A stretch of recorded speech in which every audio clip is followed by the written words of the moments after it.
Thank you again, Diane. Appreciate that. All right, as we dive back into our series that we began several weeks ago, Faithful, right? Growing a life that is full of faith. I just want you to pause for a moment and process with me. Have you ever had one of those, like, what in the world moments? You know, one of those moments where you had thought that you had conquered an issue, some problem in your life, and all of a sudden it comes roaring back, but with vengeance. When I think back in my life, I think back, it was about 5 or 6 years ago. We were living in Dallas, Texas. And something you need to understand about living in Dallas, Texas is if you want to renew the registration on your car, you have to pass an emissions test. And what that means is if you got any of those emissions lights on in your car, you cannot renew your registration until you take care of it. Not a huge big deal if you got sometimes a newer car where everything seemed to function right, but when you drive vehicles like I do, man, you could have sweat it out every year if you're going to pass that test. And so I had this issue that occurred about 3 months after I renewed my registration. I had this light that came on in my truck. It was reading misfire on cylinder 3. And just for context, here's the engine bay of my truck, right? We're going to get into some mechanics here. I have this misfire popping up in my truck. Enough to prohibit me from renewing my registration. And if you're familiar with engine codes and some other items related to cars, that code can mean a lot of things. And normally, what you do is you take care of the problem. You address it in a way that's cheap and easy, right? You start addressing the most simple, cheap things to do first. So I had spent time over the course of several months swapping out parts. I would do spark plugs, and the problem went away for about 2 or 3 weeks, and it came back. So then I did wires, and it solved the problem for a few weeks, and then it came back.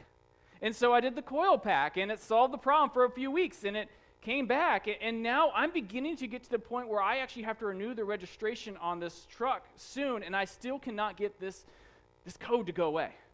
Incredibly frustrating, right? This is one of the great things about living in Nebraska. They don't care.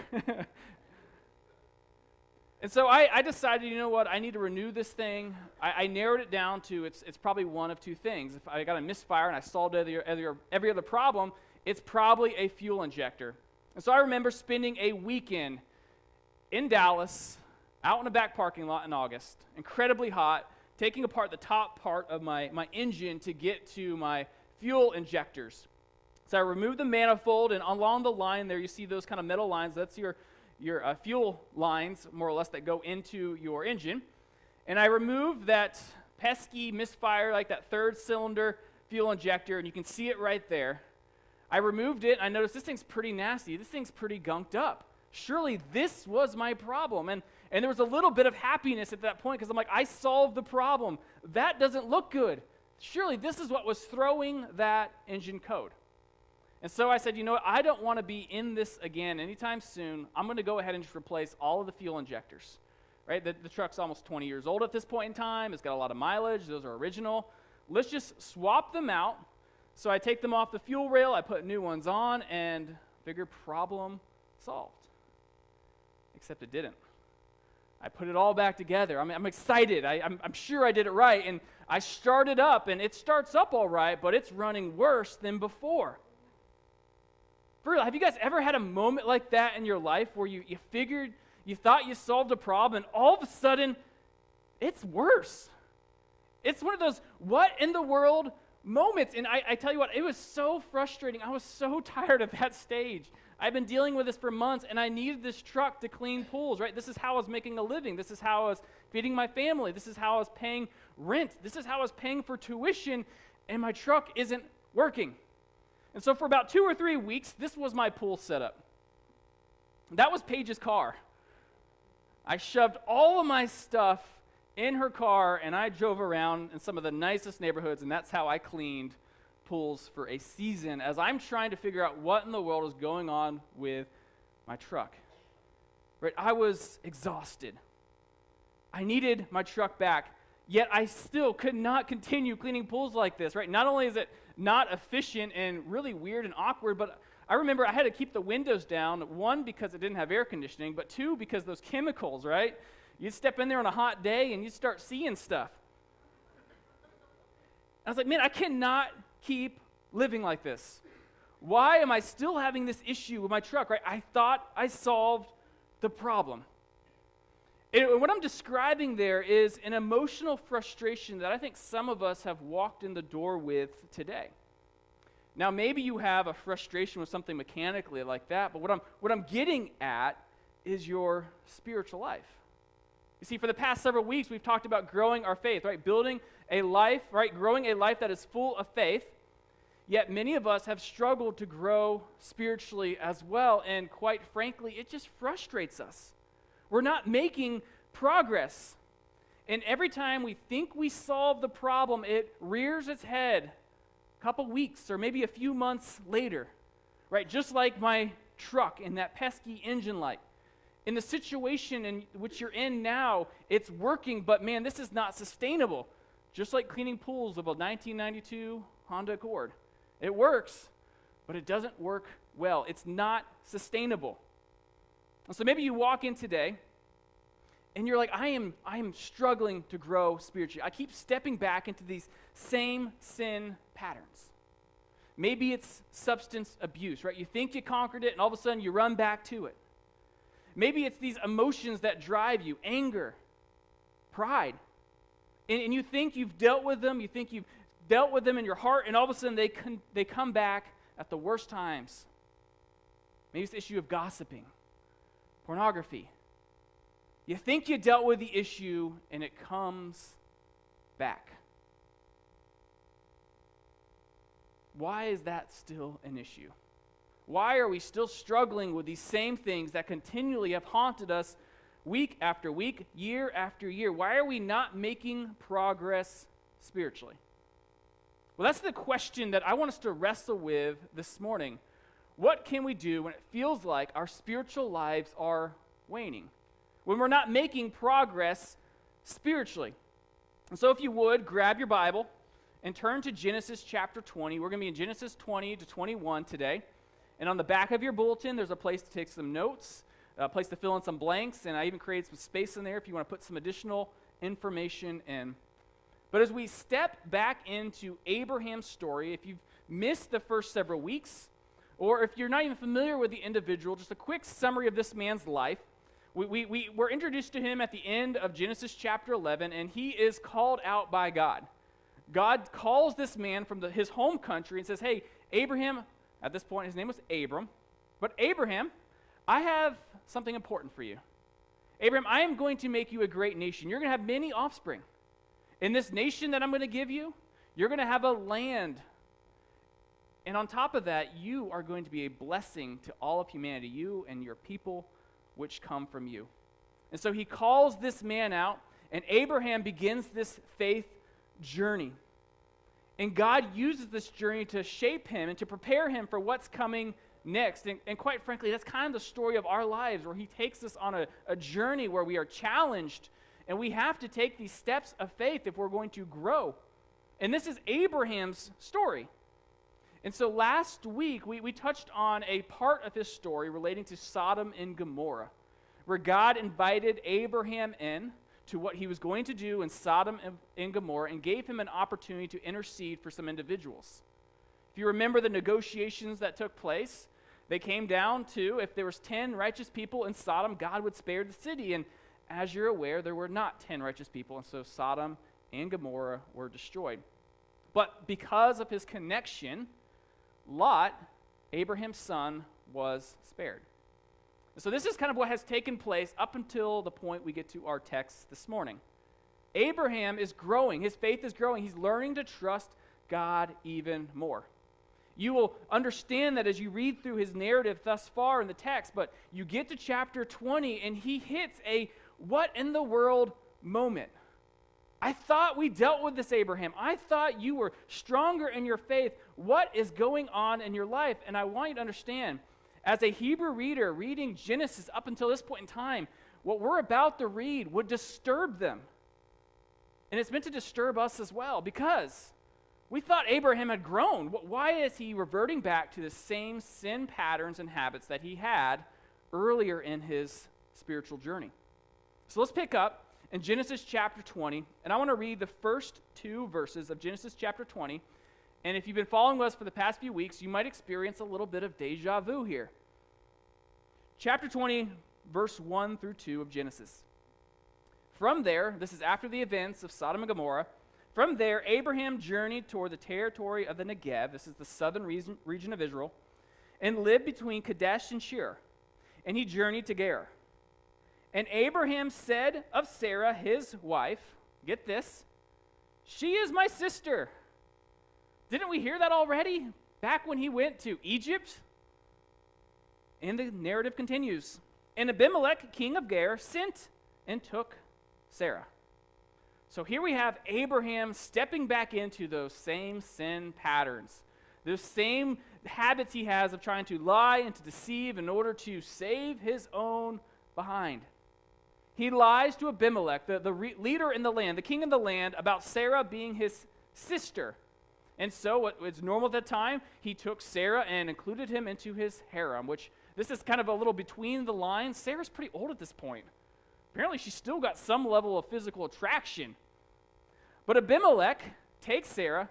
She's included into his harem, much similar to the way in which it occurred a number of chapters ago, a number of years ago for them in Egypt. But something different kind of happens here in the narrative. God intercedes. In fact, Abimelech, the king here in the region, finds out that Sarah is actually Abraham's wife.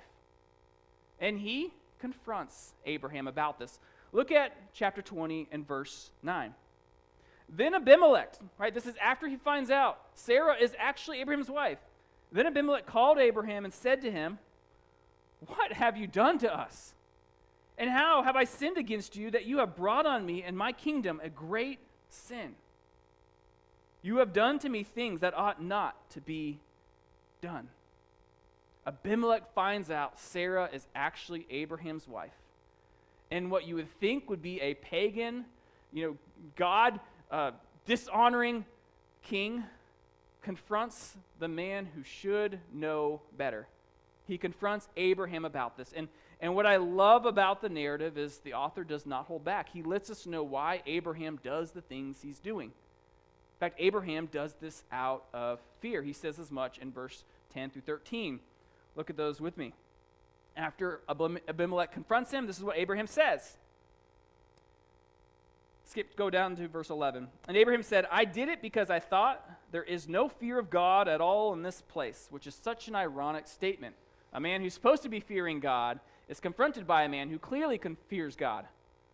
And we'll get back to that in a moment.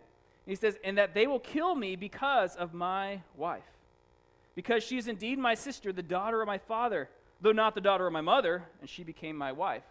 And again, we'll pause on that in a moment. And when God caused me to wander from my father's house, I said to her, this is the kindness which you must do to me at every place to which we come. Say of me, he is my brother. So Abraham essentially tells Abimelech that what he did, why he lied about Sarah being his sister, is he did it out of fear. He thought he would be killed. And I love the fact where he gets really technical here, right? Okay, she's not like my full sister, she's my half-sister. And I love that. Like he creates that line of distinction, right? He's playing these games in his head. And the reality is, right, and this is still kind of weird, right? She was partially related to him, but she was his wife as well. And so what we see here is Abraham is trusting what he sees over what he knows. And what he sees is he's entering a foreign land. And he knows that the policy of foreign lands is they'll typically take the bride and they'll kill the husband. And so he hatches this scheme. He's trusting what he sees over what he knows. And what he should know at this point is that God has made promises to him that could not be fulfilled if Abraham dies. Abraham is scared. He is responding out of fear. And the author goes on, he establishes in chapter 20 kind of Abraham's fear, why he's doing the things he's doing. He's scared. But Abraham's not the only one scared in this narrative. We step into a little bit of Sarah's story in chapter 21. See, God had promised Abraham and Sarah a child. And God, according to his promise, he came through on that. And as we start chapter 21, Isaac is born, something to celebrate. This is a fulfillment of God's promise. Isaac is born, and now he's at the stage in which he is weaned. Let's take a look at Genesis chapter 21 and verse 8 now. It tells us, "And the child grew and was weaned. And Abraham made a great feast on the day that Isaac was weaned." And now this is important because in that culture, infant mortality was incredibly high. And so if they reached the stage in which they were weaned, that meant that the statistical reality of them living to a long life or having a long life was pretty good if they made it past this stage of infancy. But then something happens here. After they're celebrating, his weaning, right, this celebration that they have him, something happens. Look at verse 9 of chapter 21. Drawing a contrast here. "But Sarah saw the son of Hagar the Egyptian." Now notice the distancing there.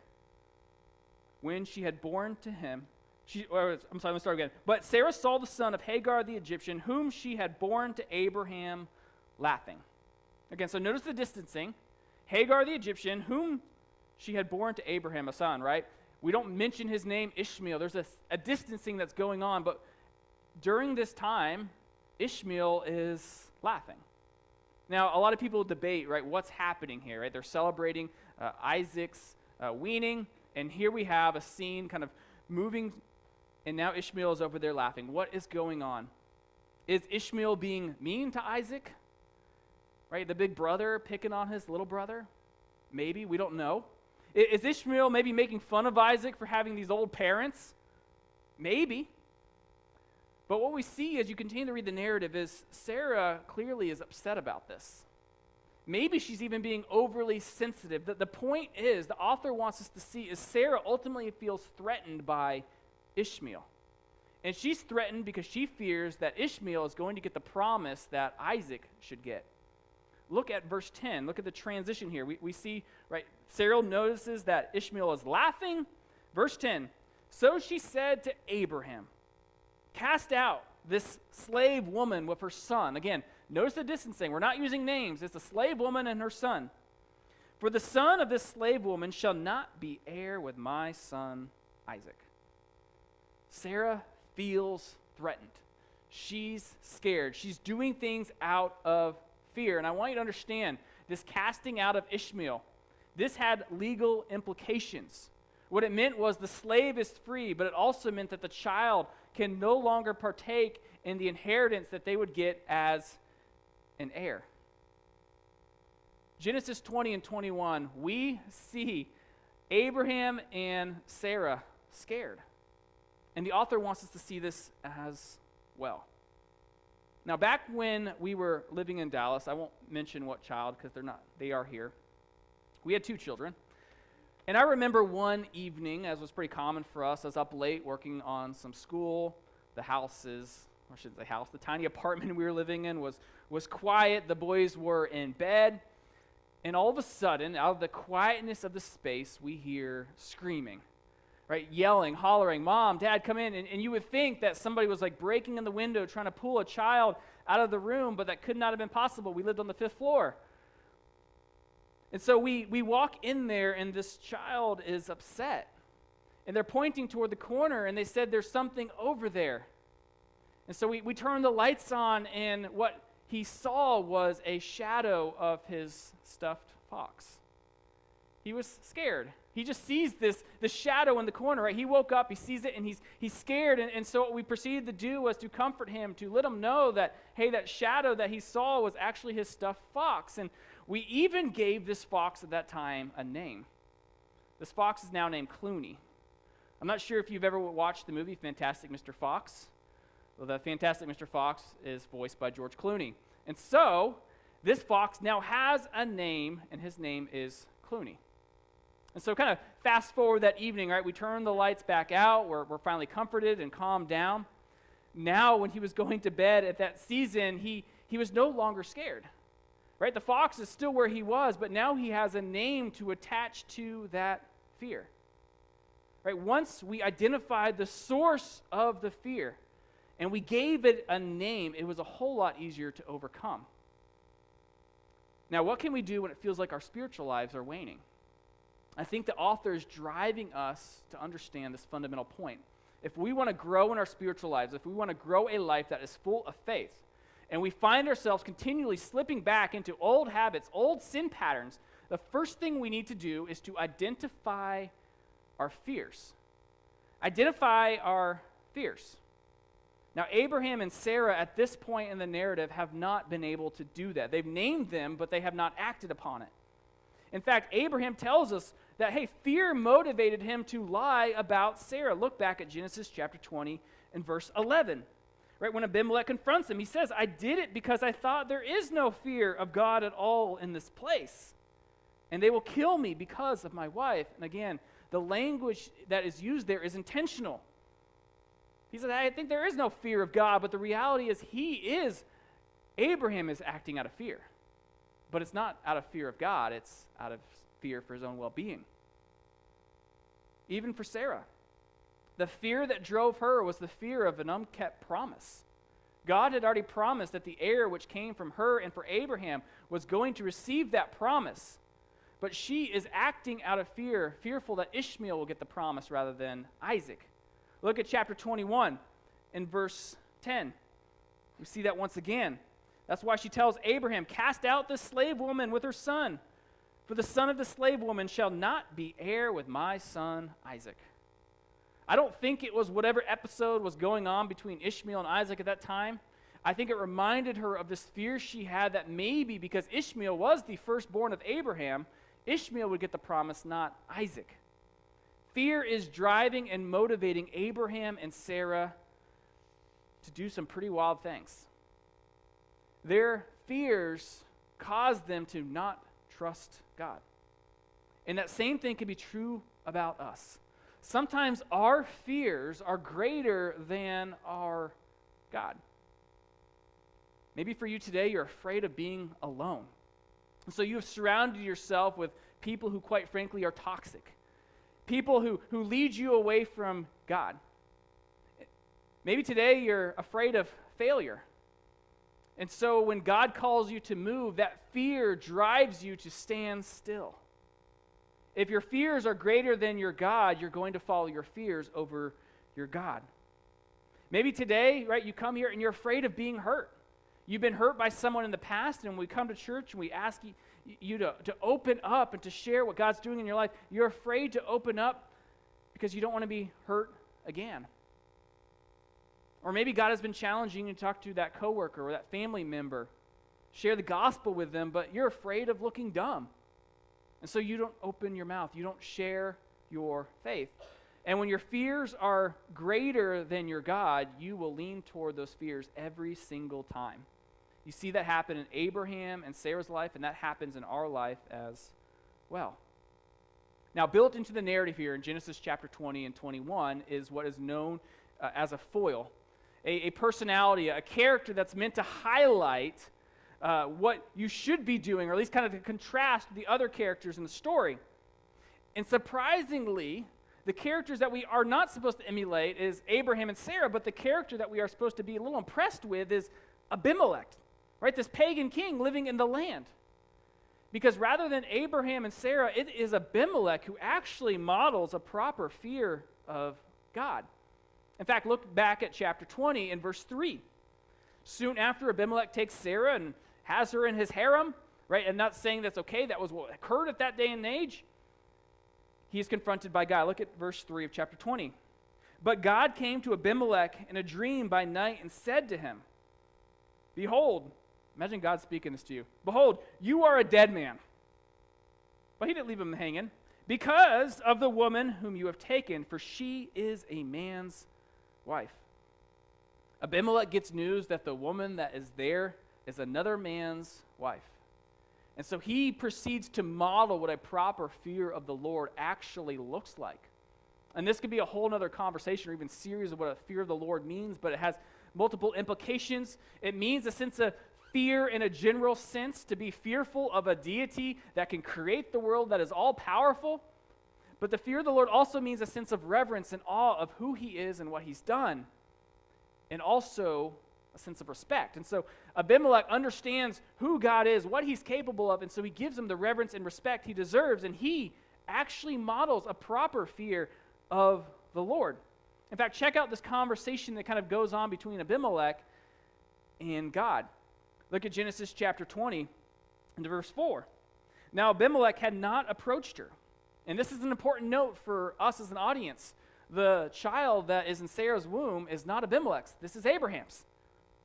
So he said, Lord, will you kill an innocent people? Kind of harking back to Abraham's conversation with Sodom and Gomorrah. Hey, God, will you destroy Sodom and Gomorrah if there's 10 righteous people there? Abimelech says, hey, God, are you going to destroy me in this area because of something that we weren't aware of? We're righteous. He goes on to say, I've had a clear conscience about this, God. Look at verse 5 and 6.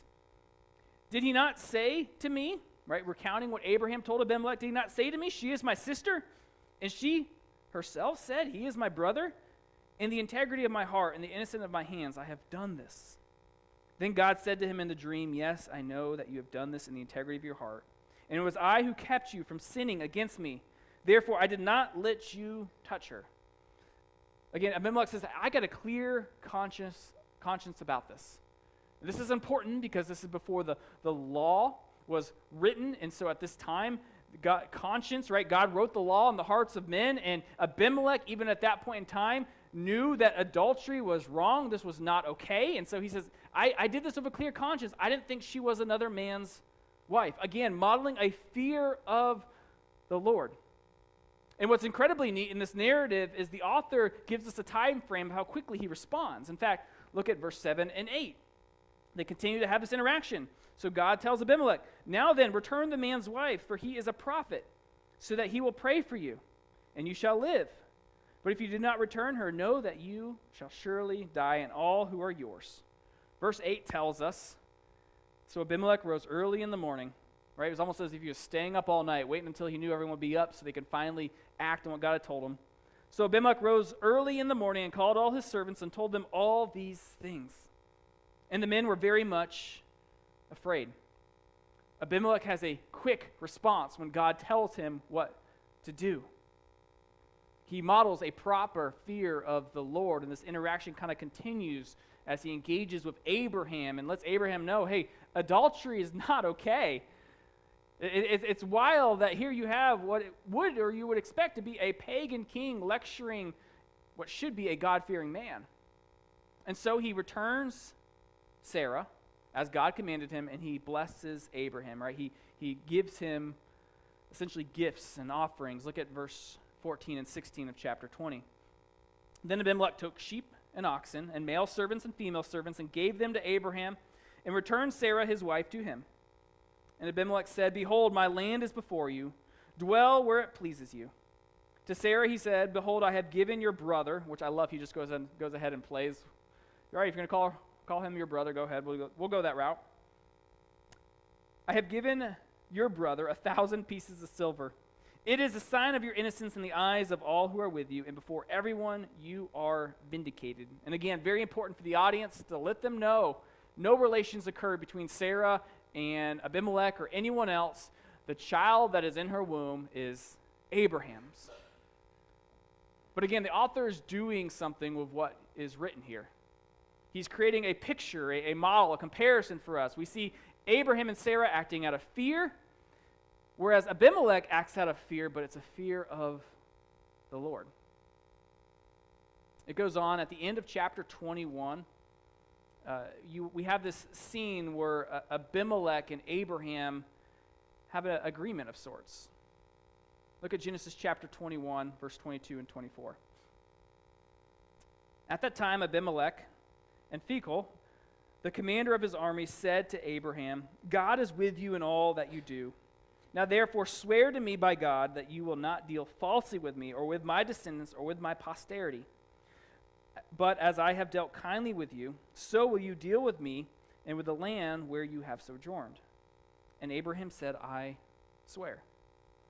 This is a small little section at the end of chapter 21. It's there intentionally. The author puts it there to let us know that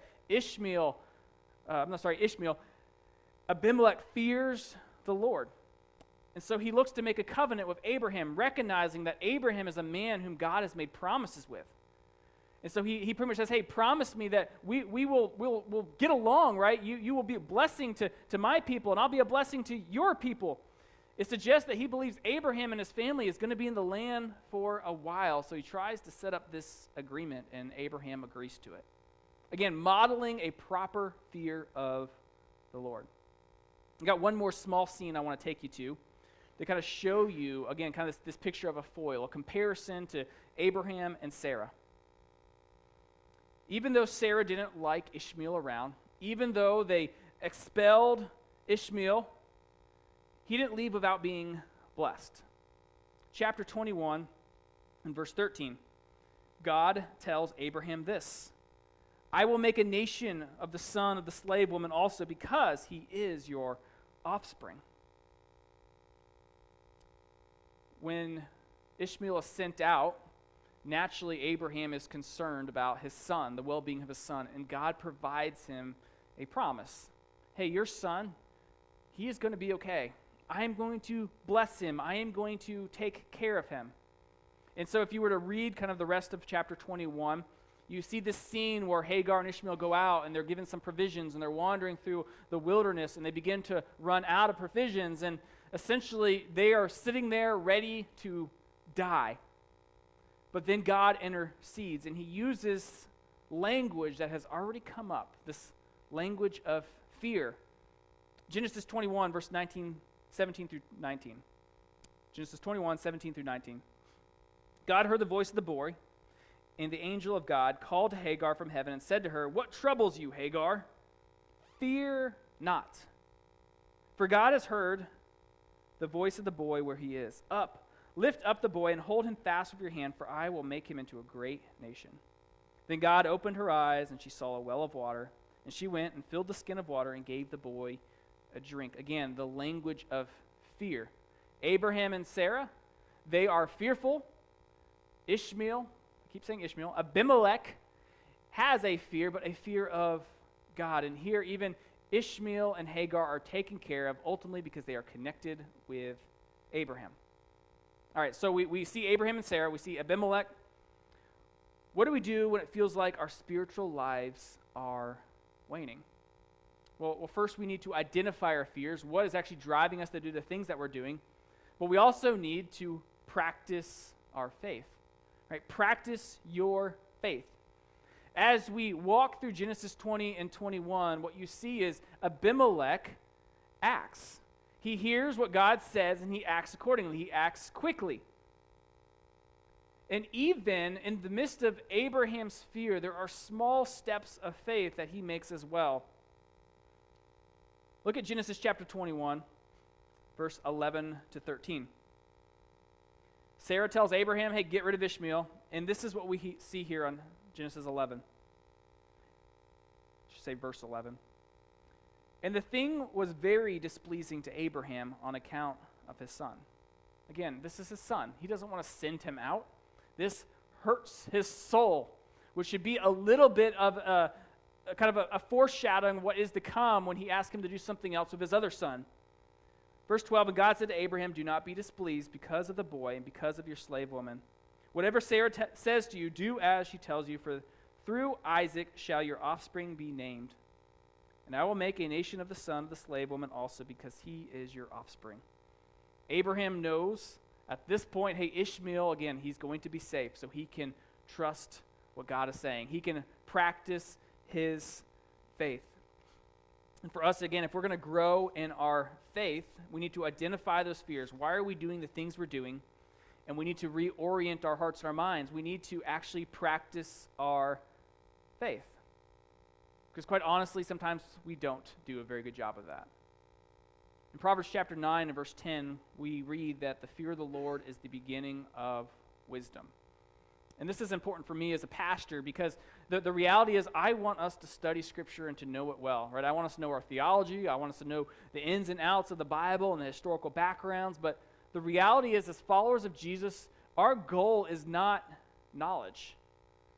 I've met some secular scholars who know more about the Bible yet don't profess a faith in the God of the Bible. So our goal is not knowledge, but rather it's the application of that knowledge. The goal of the study of Scripture is action, and that's what this text calls us to do. So if you want to grow in your faith, one way to do that is to practice your faith. Do you believe that you are a sinful, broken human being destined for hell? Do you believe that Jesus came and died for you so that if you placed your faith and trust in him, you committed your life to following him, he would save you from an eternity separated from him? Have you trusted Jesus with your eternity?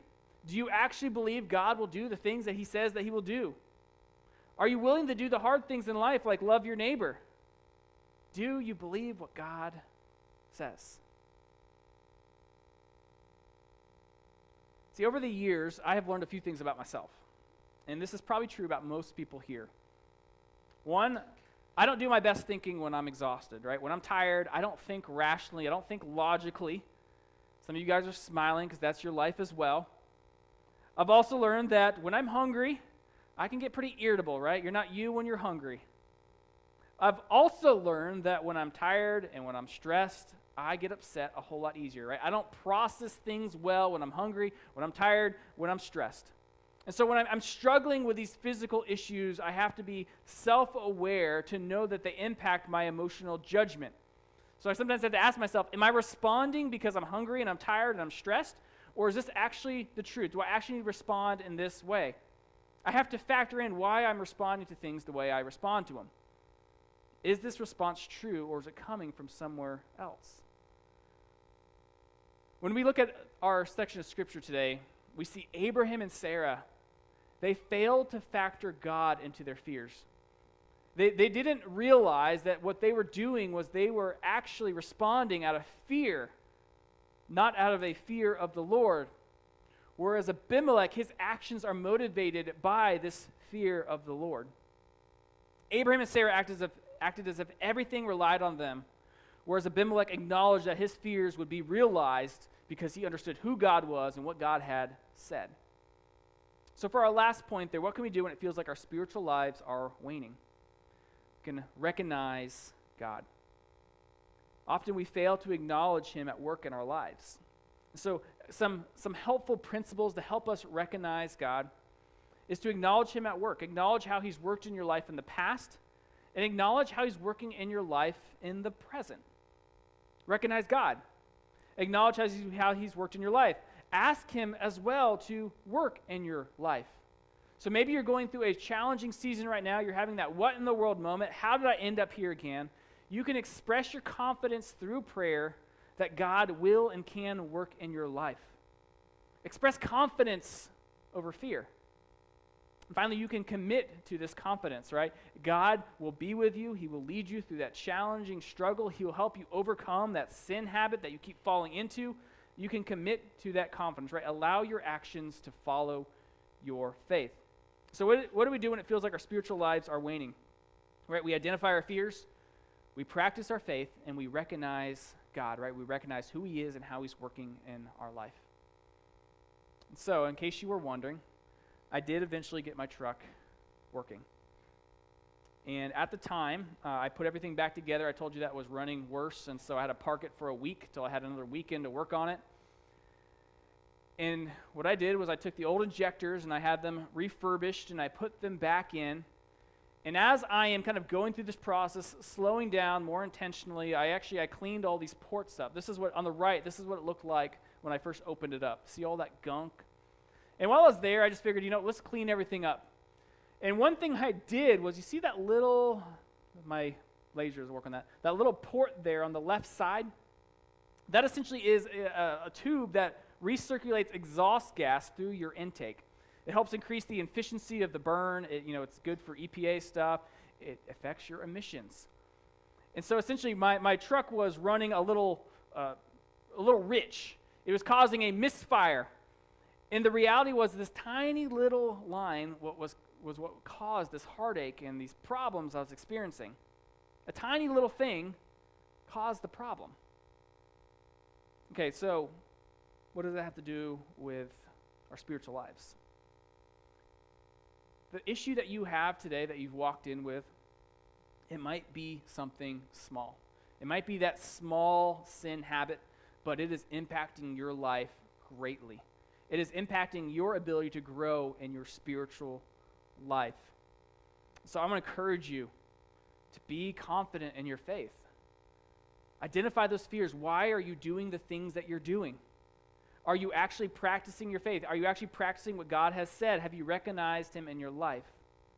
Because sometimes something incredibly small can have a huge impact in your faith journey. 2 questions and we're done. What fears have kept you from taking your next steps of faith, and are you willing to identify them? Let's close in a word of prayer. God, thank you for this passage. And Lord, thank you for preserving it for us to read thousands of years later.